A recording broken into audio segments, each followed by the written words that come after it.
मो दादा आम डाकू सी आम सांगे अच्छा आज प्रथम थर पर घसीपुरा स्कूल उपस्थित अच्छा आम आशा करूँ आशीर्वाद कामना करूँ सदिच्छा कामना करूँ ये अनुष्ठान आम गहल अच्छा भद्रक पीडी जहाँकि बर्तमान पोस्टा जिला परिषदर अध्यक्ष हिसाब से सी आपको आउे व्याख्या करते सी आम सागर उपस्थित अच्छा जी कि सान भाई मोर एवं यही अनुष्ठान सहित से वर्ष वर्ष जड़ित बहुत विगत काल जड़ित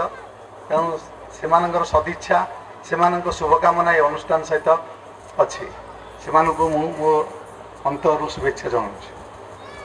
आम गहल अच्छा सुदूर खोर्धा डाएट्र प्रिंसिपाल महोदय डॉक्टर तापस नायक महोदय जे कि शिक्षा क्षेत्र में खाली राज्य नुहे देश में से निजक प्रतिपादन कर आज आमर रिक्वेस्ट को रक्षा करी